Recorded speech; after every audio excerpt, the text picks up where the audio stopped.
어서 와. 국회는 처음이지?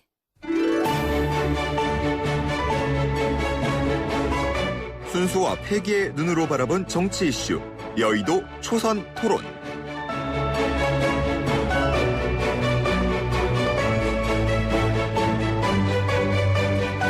네, 패기와 열정 넘치는 여야 의원들의 월요 토론 시간입니다. 더불어민주당 양향자 의원 나오셨습니다. 네, 반갑습니다. 양향자입니다. 안녕하십니까. 네. 자, 미래통합당의 박수영 의원 함께 하십니다. 안녕하세요. 박수영입니다.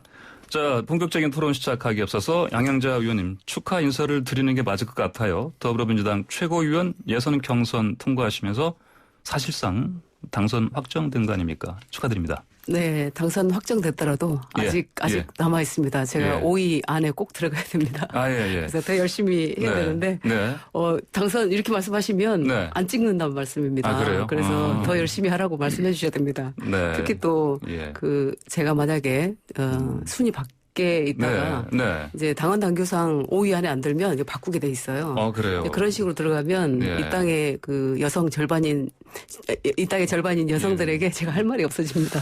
이거 생방송에서 제 발언 취소할 수도 없고. 그래서 더 열심히 하겠습니다. 자, 더불어민주당 전당대회가 한 달 앞으로 다가왔습니다. 박주민 의원이 가세하면서 당대표는 이제 3파전으로 치러지는데 우선 양 의원님. 혹시 놀랄만한 반전 같은 게 있을까요? 저는 깜짝 놀랄 반전은 아직까지는 물음표고 대신 이제 흥행표는 흥행은 느낌표가 된 것 같습니다. 흥행 느낌표. 근데 박주민 후보가 가세하면서 좀 역동성은 부여됐다고 보여지고요. 근데 제가 이제 주말 사이에 토요일날 제주, 그리고 어제 강원도를 다녔습니다. 그런데 굉장히 그 합동연설에서도 뜨거워졌습니다. 이게 반응들이 굉장히 뜨거워졌고 또 이제 아직 그 반전이 있을지 모르겠지만 적어도 매기 효과는 하실 것 같다. 매기 효과. 근데 그 매기 효과를 그 초선인 아마 제가 더 하고 있지 않나 이런 생각이 듭니다. 초선인 양 의원님 그리고 막판에 가세한 박주민 의원. 두 마리 매기. 자, 알겠습니다.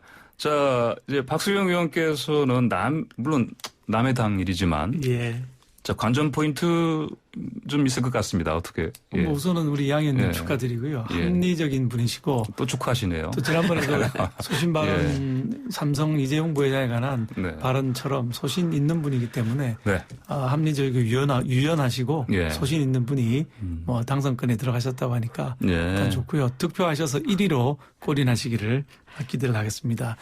당대표와 최고위원 선거 관련해서는 그동안에 이제 다수당의 당대표께서 상당히 강경한 태도로 야당을 대해왔던 건 사실이거든요. 상당히 그 국회 운영이 아주 어려웠습니다. 근데 이번에 새로 되시는 분은 좀 합리적이고 유연한 분이 되셔가지고 국회가 그 상권 분립 체제하에서 행정부를 견제하는 게 본연의 임무거든요.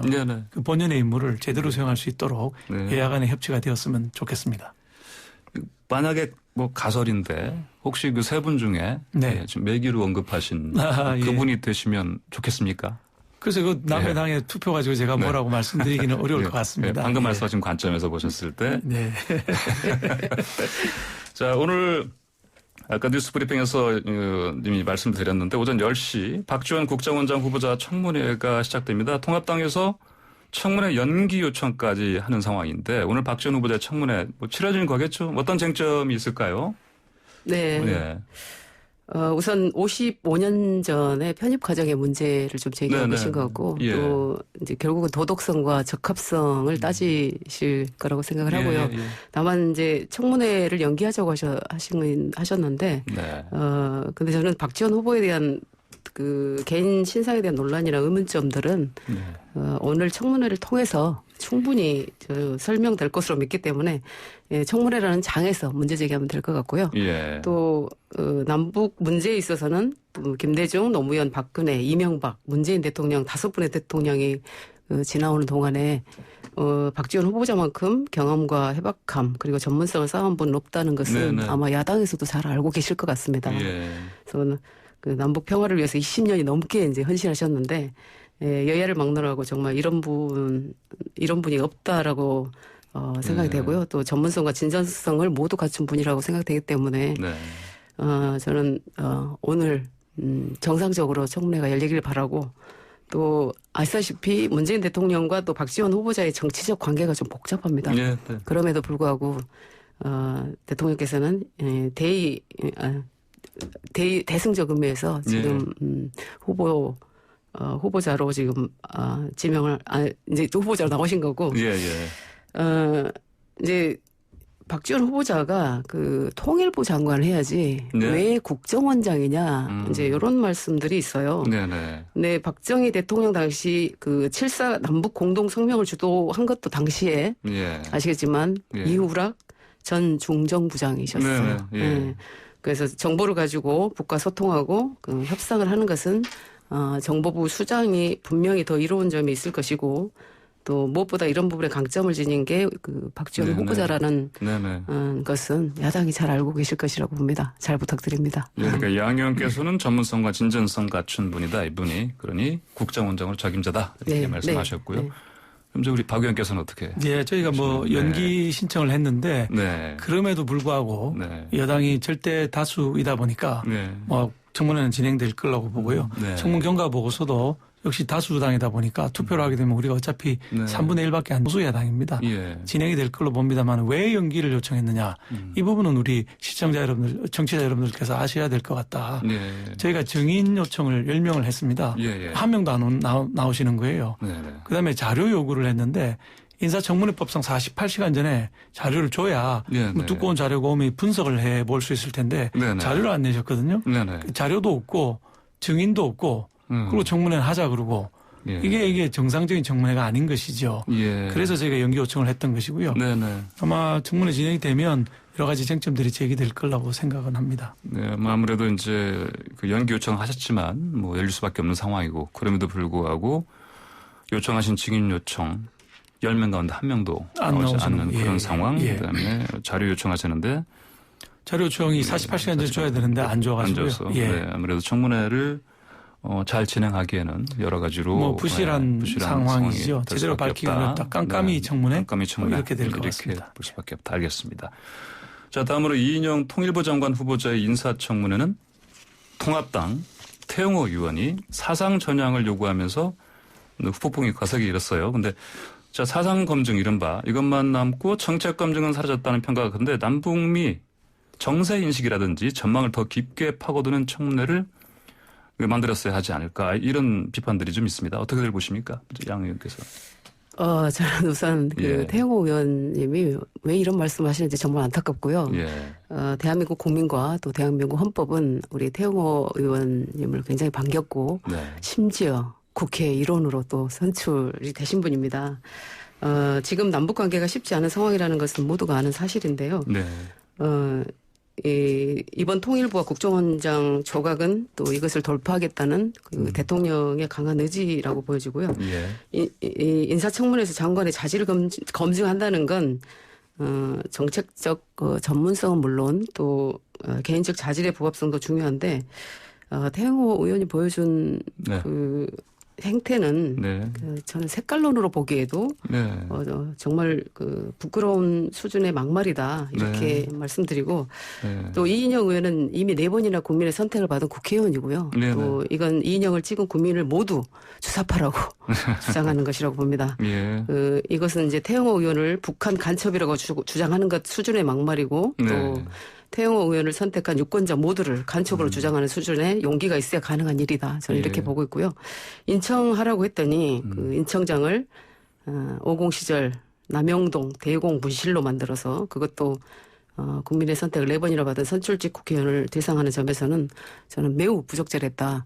그래서 태영호 의원께서 북한 출신이라는 어떤 강박관념이 있으신 건 아닌가. 그럴 필요 없다라고 좀 말씀드리고 싶습니다. 태영호 의원 발언은 색깔론을 넘어서 막말 수준이었다. 이렇게 좀 보시는 거고. 그럼 박수 의원께서는 우리 양양자 의원님 평소와는 달리 아주 강하게 말씀을 하시네요. 저는 이렇게 봅니다. 이 정치권 일부 정치권에서 이게 사상 검증만 왜 하느냐, 인연 검증만 왜 하느냐, 정책 검증을 해야 된다. 이거 자체가 프레임이라고 생각을 합니다. 통일부 장관, 이라는 자리에 가는 사람은 당연히 사상도 검증돼야 되고 네. 정책도 검증돼야 됩니다. 태영 의원님 혼자서 청문회 한 거 아니거든요. 네. 다른 의원들이 정책 검증하고 태영 의원님 사상 검증 충분히 할 수 있는 거라고 생각합니다. 왜냐하면 네. 이념이라는 것이 정책을 좌지우지하는 큰 변수거든요. 예. 어떤 이념을 가졌냐에 따라서 정책이 오른쪽으로 갔다가 네. 왼쪽으로 갔다가 확확 바뀔 수 있는 것입니다. 네네. 따라서 장관, 그것도 통일부 장관에 대해서는 네. 이념에 대한 검증이 꼭 필요했던 부분이고 예. 다른 의원들이 정책 검증 하셨으면 되지 안 해놓고 왜 싸우느냐 이런 생각이 들고요. 네. 특히 이인영 장관 같은 경우는 장관 후보자 같은 경우는 주최사장을 김일성 주최사장을 신봉한다고 알려진 네네. 전대협의 예. 1기 의장을 했거든요. 네네. 그러면 그 의장하던 시절하고 지금하고 네. 생각이 얼마나 바뀌었는지 어떤 생각을 갖고 있는지 우리가 봐야 될 거 아닙니까? 그리고 네. 이게 무슨 색깔론 공방을 벌이는데 색깔론이라는 이유로 통일부 장관이나 국정원장 같은 중요한 직위에 네. 가는 사람에 대해서 이념에 대한 검증을 하지 말자. 이렇게 하는 거는 우리 이념이나 사상을 무장해제하자는 얘기지. 예. 그 검증할 부분은 분명히 해야 된다. 네. 이게 뭐 국토부 장관도 아니거든요. 예. 통일부 장관입니다. 네. 당연히 필요한 부분이었다고 생각합니다. 당시 보니까 여당 의원들도 사실은 말씀하신 맥락에서는 동의를 하지만 아무래도 그때 태영 의원의 어떤 그 질문에서 표현을 가지고 이제 좀 과도했다 이렇게 봤던 걸로 좀 그러니까 정책 질문을 끌어갔으면 되는 거거든요. 그런데 정책 질문보다는 소위 젊은 사람들 얘기하는 쉴드 치는 그런 질문들로 계속 나가니까 정말 그렇게 흘러가는 형태가 된 것이죠. 그러니까 어떤 분은 사상 검증을 하고 어떤 분은 정책 검증을 하고 이게 그래서 위원회가 있는 것이거든요. 그러니까 역할의 분담이 필요했던 부분이라고 생각합니다. 네, 알겠습니다. 자, 미래통합당이 반대했지만 이인영 통일부 장관 후보자에 대한 국회 인사청문 경과 보고서가 채택됐습니다. 결국 그러면 박지원 국정원장 후보자도 통과될 가능성 높은 것으로 우리가 봐야 될까요? 그렇죠. 아무래도 절대 다수당이고요. 우리가 3분의 1밖에 안 되기 때문에 통과는 될 거라고 보는데 통과가 되면 이게 이제 뭐 통일부 장관이라든지 추미애 장관 탄핵안과 똑같이 표대결에서 이제 통과가 되는 형태거든요. 이렇게 되면 전투에서는 이기지만 전쟁에서는 지는 결과가 나올 것이다. 즉 청문회 통과는 시키지만 많은 국민들이 보고 있기 때문에 힘의 논리로 밀어붙이게 되면 결국 전쟁에서는 지는 결과가 초래될 것이다. 이렇게 보고 있습니다. 네, 통과는 하겠지만 전투에서는 이기되 전쟁에서는 지는 그런 부분이 될 것이다. 그런 모습이 될 것이다. 이렇게 평가를 하시고 양자 의원께서는 어떻게? 야당도 동의하시겠지만 지금 정말 그 남북 관계가 어려운 시기인 만큼 또 이 사안만큼은 진심으로 좀 함께 동의해 주셨으면 좋겠다라고 말씀드리고요.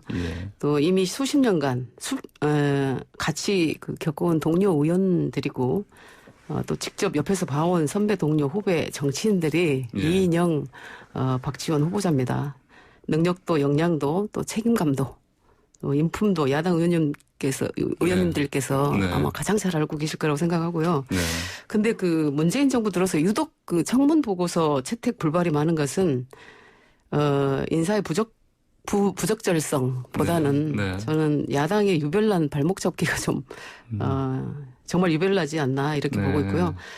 참여정부의 3명, 이명박 정부의 17명, 또 박근혜 정부의 10명인데 현재 정부는 임기 2년이 남았는데 보고서 채택 불발이 23명입니다.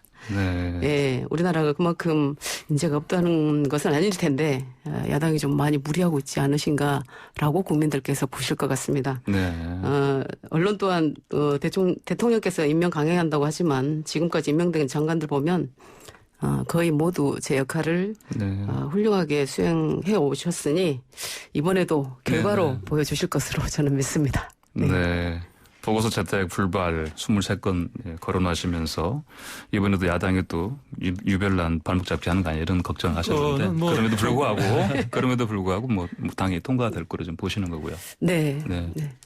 예, 뭐 통과가 되고 임명을 하실 거라고 믿고 있습니다. 그런데 조국 사태에서 우리가 본 것처럼 가전 비리와 부패의 백화점인데도 그거를 강행해서 임명을 하시는 이런 모양 때문에 23명이나 된 것이지 아무 문제도 없는 사람을 우리가 억지로 발목 잡고 그러진 않았던 걸로 제가 기억합니다.